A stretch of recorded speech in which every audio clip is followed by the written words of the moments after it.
سعادت سرای همایون اساس.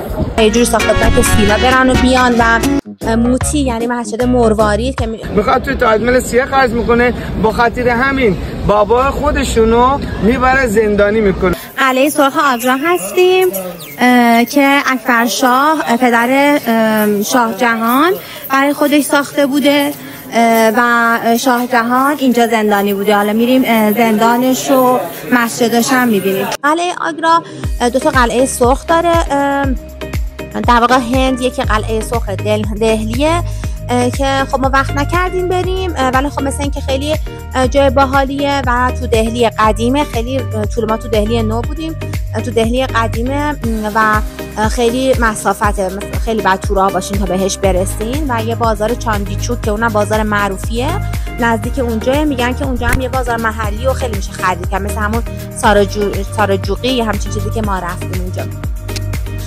بهمون گفتن که همون قلعه آگرا رو برین، قلعه سرخ آگرا رو برین، خوبه، کافیه، اون قشنگتره قلعه سرخ آگرا. رفتیم قلعه آگرا که یه قلعه مرموزیه، دور تا دورش ماسه های قرمزه که بهش میگن قلعه سرخ و داخلش ولی پر از مرمر کار شده و یه بنای خیلی، من حس میدون نقش جهان به هم دست داد، خیلی اونجوری ساخته بودنش.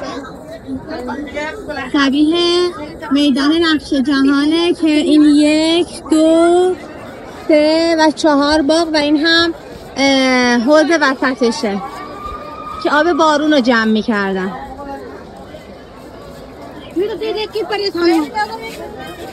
این هم شاید نمادی از همون عالی قاپو بوده که قصر روبروی میدون نقش جهانه. یه دور تا دور ساختمون بود و وسطش هم یه فضای سبزی بود، فوق‌العاده جای قشنگی بود. وقتی که واردش می‌شدیم یه قلعه ورودی خیلی بزرگی داشت، میگفتن که انقدر اینجا بزرگ بوده که فیلا میتونستن رفت آمد و یه جوری ساخته بودن که فیلا برن و بیان و دور تا دورش می‌نویسن که خندق کنده بودن. قلعه 2 تا خندق درست کردن. خندق اول آب بوده که داخلش تمساح بود که الان اونور بریم داخل می‌بینیم خندق رو. خندق دوم حیوانه وحشی بودن که شیر و ببر و پلنگ و این چیزا بودن که دشمن جرئت نمی‌کنه بیاد تو. اینو اکبرشاه ساخته بوده، اولین پادشاهان مغول. بعدش دیگه جهانگیر و شاه جهان و پسرش و پسر همین شاه جهان که زندانش کرده بوده اورنگزیب، اونم همینجا بوده. اول بابر، پسر بابر همایون، پسر همایون اکبر، پسر اکبر جهانگیر، پسر جهانگیر شاهجهان، پسر شاهجهان اورنگزیب، پسر اورنگزیب پادشاه شد. و واردش می شدیم، یه ورودی خیلی بزرگی داشت. بعد وارد می شدیم و یه حمامی اونجا گذاشته بودن، حالت وام بود، یه وان مرمری بود، میگفتن با یک سنگ مرمری یه تیکه درست شده بوده که اینو خود همین مغولا ساخته بودن و یه تیکه های تاریخیه که حالا نمیدونم میشه به هم چسبوند یا نه. ولی خب بعد از نادرشاه دیگه انگلستان خیلی قدرت و نفوذش بیشتر میشه، چون مغولا خیلی سرکوب میشن، ضعیف میشن و انگلستان بعد از 30-40 سال میاد کامل هند و مستعمره خودش میکنه. قبل از حمله نادرشاه نمیتونسته بیاد همچین ادعایی بکنه. اون وانه رو در واقع دیدیم و بعد وارد شدیم.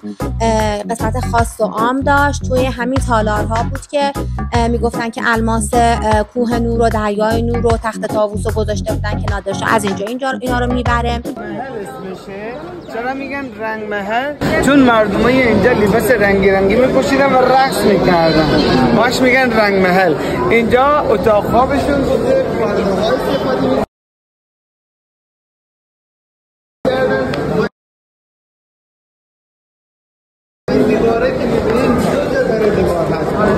یه جوری درست کردن که توی زمستون سرما نخورن، توی تابستون هم زیاد گرم نشه.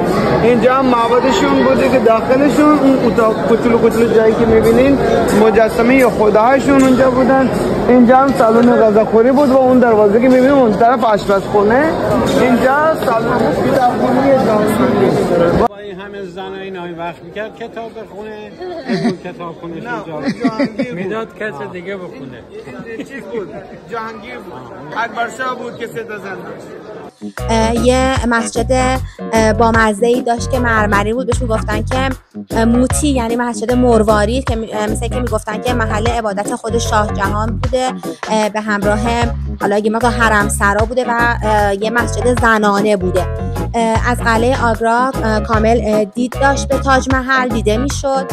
خب هوا ابری بود ولی خب یه نمای کلی دیده میشد و مثل اینکه روبروش هم قرار بوده که شاه جهان یک تاج محل مینی، یه تاج محل مشکی درست کنه به نماد همیشه سوگوار بودنش، که بعد اورنگزیب پسرش میفهمه و زندانیش میکنه و انقدر پول تو این تاج محل خرج کرد، اون پولایی که مونده بود میخوان تو تاج محل سیاه خرج کنه.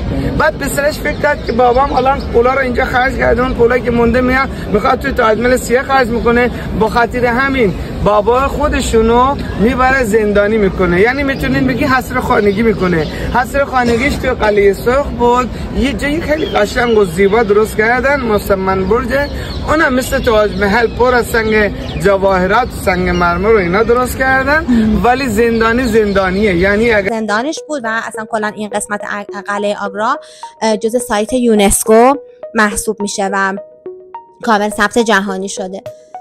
در واقع زندان شاه جهان هم بوده این قلعه آگرا. بعد از اینکه این مسجد رو میدیدیم وارد یه محوطه بزرگی میشدیم. دوباره این طرف هم یه حالت پارک مانندی بود که یه قبری دیده میشد. قبر یه انگلیسی بود، معاون فرماندار هند بوده. اون زمان هنوز کمپانی هند شرقی مسئولیت اون هندو داشته. بعد تو شورش 1857 که حتما توی اون ویدیوم که کامل تاریخ استعمار رو گفتم، از اولین جنبش های انقلاب هنده که بر ضد استعمار انجام میشه. تو جنبش 1857 هندی ها حمله میکنن و میخواستن این استعمار رو بشکنن. انگلیس ها توی این قلعه که خیلی محکم بوده در واقع اونجا میان پناه میبرن و این معاون فرمانداره در اثر فشار و بیماری هم سکته کرده بوده، همونجا فوت میشد. یه چون نمیتونستن انتقال جسد بدن همونجا خاکش میکنن. و خب متاسفانه این شورش هزاران نفر کشته میشن. این شورش با شکست مواجه میشه، تاج محل یه مقدار تخریب میشه و درسته که به پیروزی نمیرسه اما یک تاثیرات عمیق روی مردم میذاره و بعد جنبش‌های پی در پی و بعدش هم پیروزی. بعد از اینکه از قلعه آگرا رفتیم بیرون، اون روز نهار با خودمون بود. یعنی روز اولی که وارد آگرا شدیم نهار با تور بود، روز دوم با خودمون بود. به جیپور خوش اومدین، شهر صورتی. خیلی از اروپایی‌ها می‌بینیم که واردش میشن. که ما از پایینش اومدیم دیدیم ولی عکسش الان میذارم از بالا عکس گرفته. حالا اینقدر قشنگ نظر میاد، همه رنگی رنگ میپاشن، خیلی باحاله. بعد